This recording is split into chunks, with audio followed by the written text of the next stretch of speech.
मैं ज़रा शामिल गुफ्तगू कर लूँ जहांगीर जदून साहब इस विदास। थैंक यू सर, आपने वक्त दिया है। वफाकी हुकूमत निगरान, बलूचिस्तान और KP की हुकूमत, सुप्रीम कोर्ट ने जो कलअदम करार दिया था सिविलियंस का मिलिट्री कोर्ट में ट्रायल, उसके खिलाफ इंट्रा कोर्ट अपील में गई है। और प्रेयर उनकी ये है कि तमाम अफराद का तो हम वैसे नहीं चाहते कि मिलिट्री कोर्ट ट्रायल हो, लेकिन जिनका ऑफिशियल सीक्रेट एक्ट जिनके केसेस में अट्रैक्ट हो रहा है उनका मिलिट्री कोर्ट्स में ट्रायल होना चाहिए। दो चीज़ें फरमा दीजिएगा, ये क्यों निगरान हुकूमतों को मुल्क के सिविलियन अदालती निज़ाम पे एतबार नहीं है, और दूसरा निगरान हुकूमतों का ऐसा स्टेक क्या है? बिस्मिल्लाहिर्रहमानिर्रहीम। देखें, ये तो एक कानून की बात है, चाहे निगरान हुकूमत से तो स्टेक का तो मुझे नहीं पता उनका क्या है या बैकेंड पे क्या काम हो रहा है, लेकिन बाज़ को देखें क्योंकि स्टेट के खिलाफ जो भी केस होता है तो वो ऑब्वियसली अटॉर्नी जनरल वहाँ पे मौजूद होता है, फेडरेशन के जो लॉ डिपार्टमेंट का काम कर रहा होता है, वो अपील तो फाइल कर सकते हैं, और अपील भी एक उनका राइट है, जिस तरह आम बंदे का राइट होता है वो एक्सरसाइज कर सकते हैं। अब वो क्यों करना चाहते हैं ये तो फिर वो अब उनकी मर्जी है। आप मेरे लिए पर्सनल पूछें तो मैं तो जी, उनकी तो मर्जी है, आपको क्या लगता है? मैं तो आपसे पूछ रहा हूँ।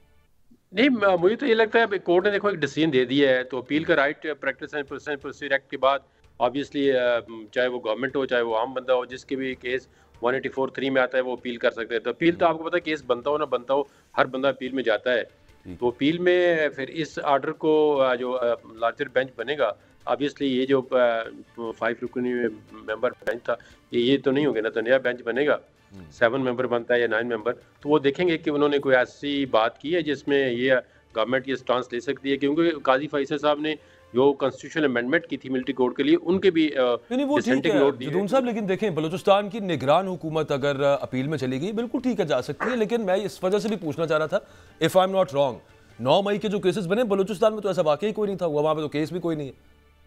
वो ये उससे जरूर पूछेंगे ना अपीलेट बेंच के, जी आपको क्या तकलीफ है कि आपका तो कोई केस ही नहीं है, तो why you are coming in appeal, आप how you are aggrieved with this judgment. तो वो जो भी बंदा होगा, या तो देखें ना इसमें कोई अपील बेसिकली एग्रीव्ड बंदा करता है, तो इससे भी क्वेश्चन जरूर होगा कि जो भी KP के गवर्नमेंट जाती है तो government how the government is aggrieved, लाजमी वो पूछेंगे कि जो गवर्नमेंट जो है वो क्या एग्रीव्ड है।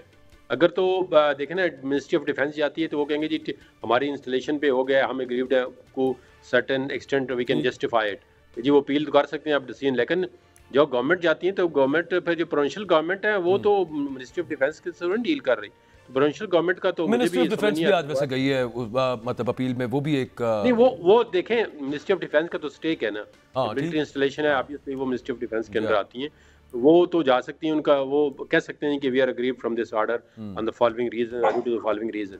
अब ये प्रोविंशियल गवर्नमेंट जो है इनको भी बताना पड़ेगा कि ये इस में क्यों नहीं ज़ाहिर है सर, वो तो बताएंगे, मुझे लगा शायद आपको पता होगा, मैं आपसे पूछ लेता हूँ ना तो आप बता देंगे, लेकिन आपको भी नहीं पता। मुझे फिर ब्रेक लेने दे, मैं ब्रेक से वापस मैं तो देखो आई एम नॉट नहीं मैं एक होता है ना अंदाजा होता है सर, आप सीनियर वकील हैं, आप मतलब हो सकता है आपको, मैंने सोचा कि शायद आपको अंदाजा हो, लेकिन नहीं है तो चलें कोई नहीं। नहीं आपका हमें किसी को नहीं पता, तीनों को नहीं पता, हम एक सेम पेज पे हैं, 3 लोग जो यहाँ बैठे हैं जी, मैंने कहा हम 3 लोग जो इस वक्त प्रोग्राम में हम सेम पेज पे, हम तीनों को नहीं पता कि ये निगरान हुकूमतों का उसमें क्या मामला, क्या स्टेक है, क्या लेना देना है। ब्रेक ले लूं सर, जो देखिए ना फेडरल गवर्नमेंट है उसका तो आपको पता चलता है कि वो अगर मिनिस्ट्री ऑफ डिफेंस या फेडरल गवर्नमेंट किस चीज से एग्रीव्ड है। जदून साहब आपको क्या नजर आ रहा है, ये जो पैटर्न इस वक्त चल रहा है पुलिस का, इन्वेस्टिगेशन एजेंसीज का, निगरान हुकूमतें उनके अंडर ये ना ज़लई इंतजामिया, और वो एक ही पार्टी को जो तख्ता मश्क पे उन्होंने चढ़ाया हुआ है और उनकी मुश्किलें कसे जा रहे हैं, इस पे अदालतों को आपके ख्याल में जो कि उनके पास पावर होती है वो इस तरह की कुछ चीज़ देखें तो खुद नोटिस ले सकते हैं, लेकिन हो नहीं रहा, क्या वजह नजर आती है आपको? नहीं देखें, अदालतें बाज़ बात बड़ा सीरियस नोटिस भी लेती हैं, लेकिन बाद इनके जो एग्जीक्यूटिव होते हैं ना, बाज़ का इनकी आंखें बंद होती हैं और वो दिमाग भी बंद करके काम करते हैं। ऐसा काम नहीं करना चाहिए जिसमें आप इलीगली कोई एक्ट परफॉर्म कर रहे हो। अगर किसी ने कोई ऑफेंस किया है, ठीक है, आपने उसको अरेस्ट कर लिया, जेल के अंदर क्या कंस्पिरेसी कर रहा है, अगर फिर दोबारा बाहर आके फिर आप कहते हैं कंस्पिरेसी, तो बड़ा मतलब है बड़ी ज्यादती हो जाएगी कि एक बंदा अगर जेल के अंदर है तो वहाँ से ना उसके पास मोबाइल है ना कोई और कोई चीज़ है, तो फिर उसको आप बार बार अरेस्ट करते हैं, इसका मतलब है वो आपकी जो अरेस्ट है वो मेलाफिडी है। उस पर कोर्टों को मेरा तो यही ओपिनियन है कि एक्शन लेना चाहिए और बार बार एक ही फेंस में गिरफ्तार नहीं करना चाहिए, और ना ही लेना चाहिए, लेकिन ले नहीं ना रहे एक्शन, कोई हो नहीं रहा, जिसके खिलाफ हुआ भी है उधर भी कुछ हुआ नहीं है, वर्थ वाइल कुछ सजा नजर नहीं आई, वो जैसे IG और SSP की बात तो फिर हम अदालतों का यही किस्सा हम 2017-18 में जब कहते थे कि ये अदालतें इतनी कमजोर हो चुकी हैं तो हमारी बात तो उसको सुनता कोई नहीं था। PTI वालों दोस्तों सभी ने बहुत दफा कहा जी ये इस्लामाबाद हाई कोर्ट के अंदर भी ये मसले मसाइल हैं, लेकिन उस वक्त वो नहीं सुनते थे, वो कहते जी नहीं जी ये सारा काम मेरिट पे हो रहा है। हमने तो कहा था ये नैब कोर्ट की जो है वो डायरेक्शन पे चल रही है ये वाली, लेकिन अब अफसोस के साथ कहना पड़ता है कि जिसके खिलाफ काम हो रहा हो वो उस वक्त कहता है कि ठीक है, लेकिन जिस कि दूसरी के खिलाफ ना हो रहा तो वो कहता है ये ठीक हो रहा है। मैं तो नहीं कहता अभी भी अच्छा हो रहा है जहांगीर जो। साहब, ये जो आपने कहा कि एग्जीक्यूटिव की आंखें कभी कभी बंद होती हैं, ये कब बंद होती हैं वैसे? ये तो जैसे को तो बंद करना चाहें फिर बंद कर देते हैं, उनकी अपनी मर्जी है ना। अच्छा, आजकल बंद है? खुली भी हैं बंद भी हैं, अब आजकल तो नहीं बंद है, ये 2017 से आगे बंद है। अच्छा। आगे पीछे भी 2 साढ़े 3 साल बंद रही हैं। पीछे नहीं पता आपको जे कितने लोगों को इन्होंने जेलों में डाला, यही एग्जीक्यूटिव वही काम कर रहे हैं जो आज कर रहे हैं। ठीक। ये कोई नया काम नहीं है। 75 साल पाकिस्तान के नहीं नहीं सर, आज़ादी के डिफरेंस बाद तो है। देखें, बंद उस वक्त होंगी, मैं कहता हूँ उस वक्त आधी सी मूंदली होंगी, इस वक्त तो पूरी बंद वाला जो इस वक्त मामला चल रहा है इसका नहीं, टोटल वो कंपैरिजन मुंदली नहीं से है आगे उसके साथ। बंद होती है ना। पहले मुंदली को आप एक्सेप्ट करते हैं, आप इनवाइट करते हैं, आप जरा निकालें ना। अब ये चल अल्लाह नहीं खैर सब करे बैठे हुए सर। हैं। नहीं नहीं इनकी सर, पार्टी बात के आपकी लीडर दुरुस्त जिसे है, आप मतलब निकालें एक उसूली एतबार से ये बात दुरुस्त है कि वो जब भी ऐसा मामला हो तो उसके खिलाफ अदालती निज़ाम ही है जिसकी ना। तरफ हाँ हमारी खैर तवक्को है और नहीं, उससे उम्मीदें हैं। देखें, एक गलत काम को हमेशा गलत कहें जो वो अपनी बिल्कुल पार्टी के ठीक है। खिलाफ वो कर रही है, दूसरी कर रही है। अब मेरिट पे अगर बात करेंगे तो फिर आपको ये बात करनी पड़ेगी कि पिछले 3.5 साल बिल्कुल जो ठीक। पीटीआई की गवर्नमेंट रही है उन्होंने भी कोई काम जो है वो खुद कर रहे थे या किसी से करवा रहे थे, कोई कसर नहीं वो बात छोड़ी। आपकी दुरुस्त है, लेकिन इतना ज्यादा नहीं था सर, ये तो खैर बहुत ही, और हुकूमत की बात नहीं, आप तो 2017 अब की ये बात कर ज्यादा रहे थे ना। थोड़ा पे 17 तो में तो पीएमएलएन की अपनी हुकूमत थी तकलीफ सर। होती है। वो भी 2-3 साल लोग अंदर रह के आए, कोई जी रिकवरी जी, नहीं हुई है। वो देखे ना, उनकी अपनी हुकूमत थी, उसी के दौरान ये सब कुछ हुआ। नवाज शरीफ साहब गिरफ्तार भी उनकी नहीं, अपनी हुकूमत में ही हुए थे, पीटीआई की हुकूमत तो नहीं थी 2017 में। बाद में भी हुई हैं, 2 साल अंदर बेगुनाह लोग रहे हैं, उनकी औलादें आप देखें बड़ा नुकसान हुआ है उनको, बड़ी फैमिली ने डिस्टर्ब किया है। फवाद हसन फवाद को देखें तोड़ा गया, वो नहीं टूटा। आज चीमा वो देखें, बाकी लोग देखें। पीएमएलएन की गवर्नमेंट के अंदर वो गिरफ्तार हुए, आज चीमा पीएमएलएन की गवर्नमेंट में गिरफ्तार हुए, ये भी साथ जहन में रखना चाहिए हमें। रिकॉर्ड गवर्नमेंट तो पीएमएलएन की नहीं थी, अब आप कहते हैं पीएमएलएन की गवर्नमेंट। 2017 में कौन था सर? कौन वजीर आजम बना था नवाज शरीफ के बाद? शायद खाकान अब्बासी थे। ये काम वजीर आजम के करने के नहीं होते ना। चलें सर, मुझे पता है आपने जाना भी है, आपने अपना कीमती वक्त दिया, बहुत शुक्रिया, थैंक यू वेरी मच। हमारे साथ eminent American lawyer Sajid Tarar साहब मौजूद हैं, बहुत शुक्रिया सर, आपने वक्त दिया है। सर बताइएगा ज़रा, ये he is a federal officer, state department के ऑफिसर है अमेरिका के अंदर, डोनाल्ड लू। अगर तहरीक इंसाफ वहाँ पे कोर्ट से रुजू करती है तो को है स्कोप, और इस तरह की कोई मिसाल उससे पहले है कि अदालतें उसको वहाँ पे सीरियस लेती हैं इस तरह के मैटर्स को? देखिए, यहाँ पे मैं पीटीआई के लोगों को, खासकर इमरान खान साहब को बताना चाहूंगा कि उनको इंसाफ मिल सकता है अगर जज बंदयाल साहब हों अमेरिका के अंदर। लेकिन मेरे ख्याल में अगर देखा जाए, जुरिस्डिक्शन तो बन सकती है, इसमें कोई शक नहीं है। केस तो लाया जा सकता है क्योंकि पाकिस्तान अमेरिका हैज रिलेशनशिप। लेकिन क्या ये सफारती आदाब और सफारती कल्चर में इस तरह होता है?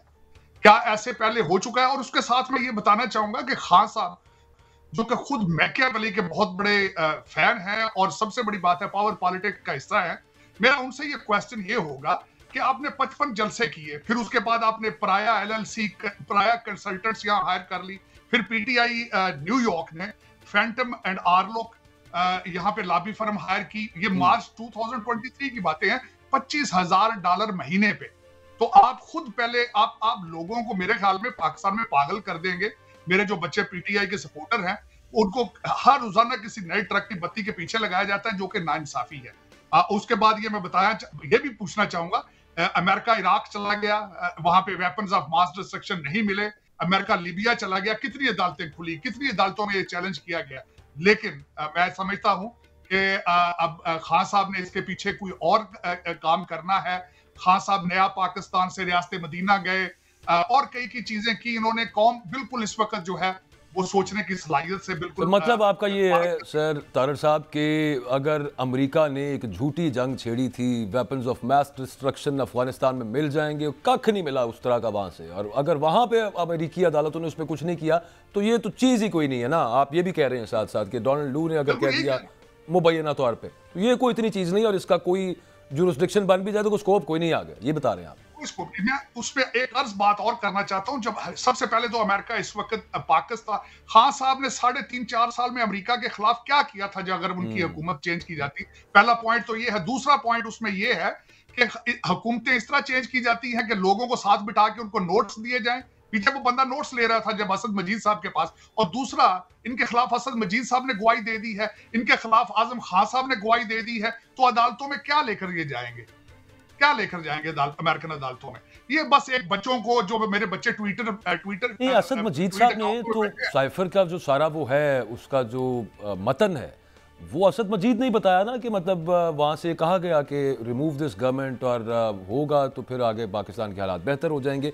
उस पर तो हमारे यहाँ पे डिबेट ही नहीं हुई हुजूर तारड़ साहब, कि मतलब वो उसका मतन कितना सच है कि नहीं है। वो इस पर चल रहा है मामला कि वो एक कॉपी थी उसकी, वो ट्रांसक्रिप्ट जो था उसका, जो डिसाइफर किया था, वो कितने गया, वो गायब हो गया। ये चल रहा है यहाँ पे। लेकिन ये कि ज्यादती की है। मैं खुद खान साहब का बहुत बड़ा फैन था, मैं खुद तब्दीली चाहता था, मुझे भी तब्दीलियों के ख्वाब दिखाए गए। और उसके बाद वो जिस तरह पंजाबी में कहते हैं, काई खब्बी तो मारी सज्जी। लेकिन अब मेरे ख्याल में मेरे जैसे लोग दोबारा इन चीजों पे बिलीव नहीं करते। खान साहब को भी चाहिए कोई नया सांप पटारी से निकालें। अब ये साइफर चीजें, ये सारी 55 जलसे आपने इसकी बेस पे किए, फिर लॉबी फर्में हायर की, आपके लोग अमेरिकन एम्बेसडर से मिलते रहे, लेकिन अब फिर दोबारा आप लोगों को बेवकूफ बनाना चाहते हैं। 100 बिस्मिल्लाह करें, लेकिन अब हमारे जैसे लोगों के पास जो थोड़ी बहुत डिग्रियां रखते हैं, वो माफी मांगते हैं। माफी मांगना चाहते हैं हम खान साहब से कि खान साहब को नवी शायद कड्डो। देखे ना तारड़ साहब, साइफर का मुकदमा चल रहा है, उसमें उम्र कैद की सजा हो सकती है, तो साइफर वाला मामला अभी कहीं जा तो नहीं ना रहा, और वो स्टेट ऑफ पाकिस्तान की तरफ से चल रहा है, तो वो तो रहेगा सब मामला। उसमें ओपन एंड शट केस है। जब असद मजीद साहब एम्बेसडर जिन्होंने नोट्स लिखवाए थे, उन्होंने गवाही दे दी है। जब आजम खान साहब, जिसके साथ खान साहब ने कहा था आओ मिलके खेलेंगे इस पे, जब उन्होंने गवाहियां दे दी है, तो पीछे उसमें बचा क्या है? पीछे अब डेविड लू बचा है। अब डेविड लू को वहां लाके आप अमेरिकन एम्बेसी बंद कराना चाहते हैं?